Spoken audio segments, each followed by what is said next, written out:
Salut à toi, j'espère que tu vas bien, que tu as passé une excellente journée ou une excellente soirée.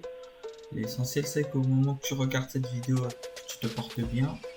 Bienvenue sur cette nouvelle vidéo sur la description d'un système de contrôle d'accès. Alors si tu ne me connais pas, moi je m'appelle Auriel, je suis ingénieur d'études en électricité 2.0.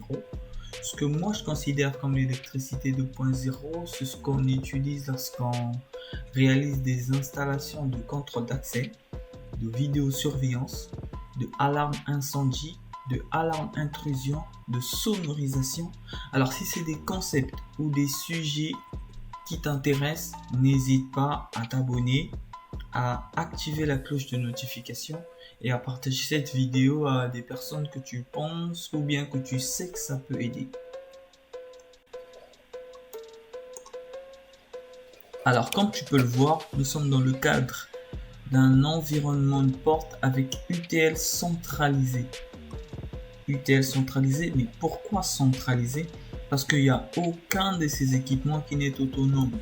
Il n'y a aucun de ces équipements, que ce soit le lecteur de badge, le DMVR, le bouton poussoir, le lecteur de badge, la ventouse. Si on avait une serrure ou une gâche, aucun de ces équipements n'est autonome.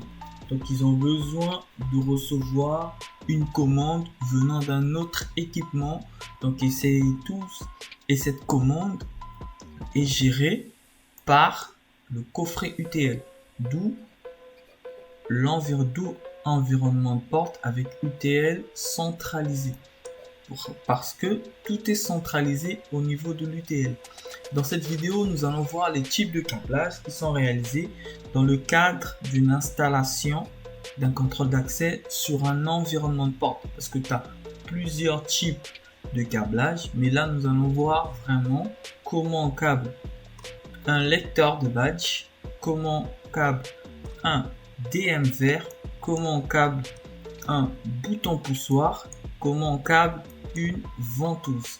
Alors déjà, les types de câbles utilisés dans le cadre d'un câblage de lecteur de badge est le câble 3 paires 8 dixièmes SYT1. Dans la suite de cette vidéo, je vais rentrer un petit peu plus en détail concernant le câble, la façon de le câbler et comment il est utilisé. Ça va être de même pour le DMVR. Donc nous allons voir comment le câble. Et le câble utilisé, c'est le même câble SYT1. Mais par contre, nous sommes sur une 2 paires.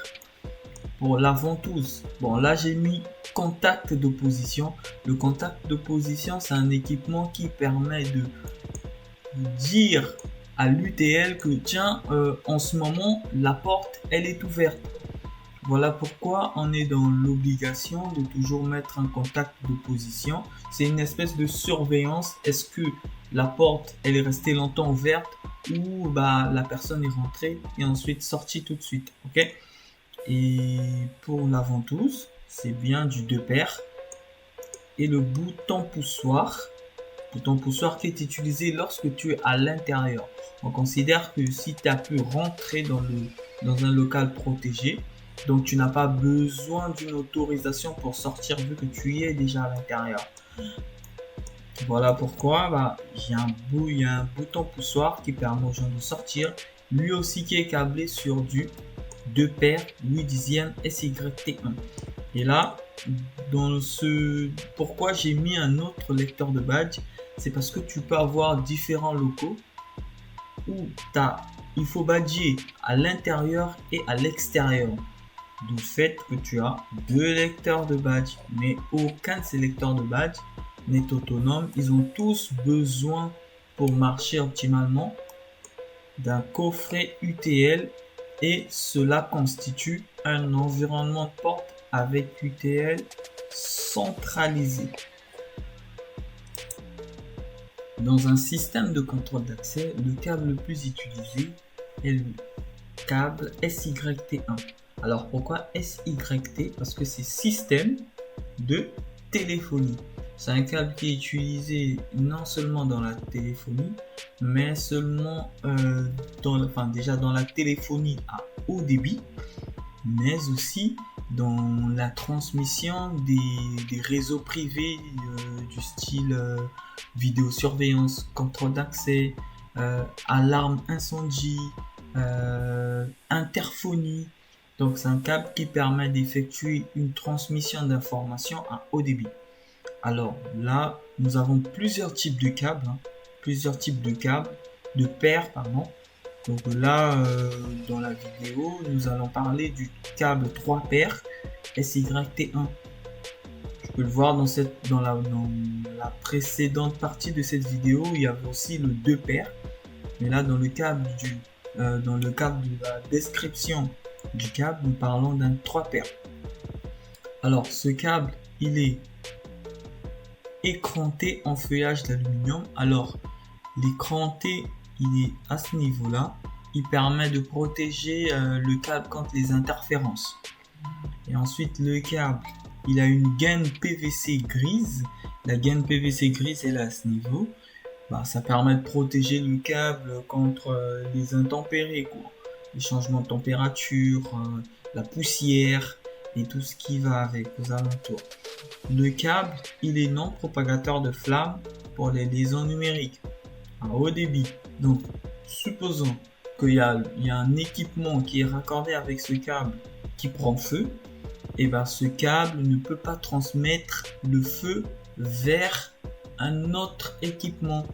Donc, prenons le cadre d'un lecteur de badge qui est raccordé à l'UTL.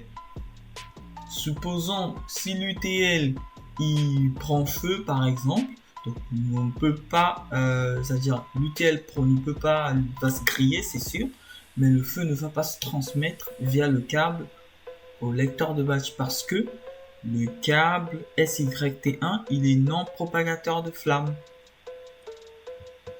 Alors là, comme tu peux le voir, nous sommes dans le cadre d'un schéma de raccordement de gâche électrique. Dans la gâche électrique, tu es dans l'obligation d'avoir un boîtier de raccordement. Alors le boîtier de raccordement qui est raccordé avec soit un contact de porte, soit une gâche électronique. C'est obligé d'avoir un contact de porte. Mais le contact de porte, j'en parlerai dans une prochaine vidéo qui va être consacrée à l'alarme intrusion. Là, dans le cadre d'une gâche électrique, nous avons le GMD et le vert plus. Et le vert plus qui utilise le bleu et le bleu ciel. Donc là, tu as une paire. Tu as du bleu et du bleu ciel. Et là, tu as du blanc et du blanc ciel. Donc, c'est ciel blanc ou ciel bleu, vice versa. Donc, le ciel bleu qui est utilisé pour le plus et le ciel blanc qui est utilisé pour le moins, qui se raccorde au GMD. Et ensuite, tu as ton boîtier de raccordement. Et après, tu as la continuité du câble qui va vers le module de contrôle d'accès. Alors, le module de contrôle d'accès, soyez bien clair. Là, ça va vers ton UTL. Ok. Et ensuite, tu as le jaune et le ciel jaune. Ça sera dans le cadre d'un système d'alarme intrusion. Parce que le contact de porte, il est beaucoup plus descriptif en alarme intrusion, mais il est aussi utilisé dans le contrôle d'accès. Donc, tu peux le voir là. On a un relais. Donc là, ça veut dire NO c'est normalement ouvert et NC c'est normalement fermé. Et là, tu as le commun. Donc c'est à des relais de contact dans ces petites vis là. Donc là, tu as des relais de contact et là, tu as des relais de contact. J'en parlerai un tout petit peu plus dans une prochaine vidéo dédiée à l'alarme intrusion. Voilà. Et là, nous avons un raccordement d'un lecteur de badge. Alors, le lecteur de badge, tu te souviens, il est raccordé au niveau de l'UTL. Donc là, c'est pareil. Vers module de contrôle d'accès. Bien sûr, ça va vers l'UTL. Et nous sommes dans le cadre d'un environnement de porte avec UTL centralisé. Nous avons toujours le boîtier de raccordement. Alors c'est de l'électronique. Donc là, nous avons du câble orange. En fonction de la fiche produit du lecteur de badge, et c'est de cette façon vous devez le câbler. Alors ces couleurs, comme tu peux le voir, marron, rouge, gris, bleu, jaune, vert, orange, ça peut varier, mais ça peut vraiment varier. Ça dépend du constructeur, ça dépend de l'équipement, et du coup ça peut changer par rapport au schéma de raccordement. Donc, comme tu peux le voir là dans la boîte de raccordement sur le lecteur de badge, nous sommes dans l'obligation de souder, c'est-à-dire en soude les câbles qui vont avec, chaque câble qui va avec la bonne couleur, et dans l'obligation de les souder dans le cadre d'un lecteur de badge. Alors là, nous sommes dans le cadre d'un schéma de raccordement de serrure. C'est pareil tout à l'heure, c'est comme la gâche. Tu as le GMD et le plus vert, et tu as ton alimentation, et tu as ton retour, tu as ton GMD, et qui repart vers le module de contrôle d'accès.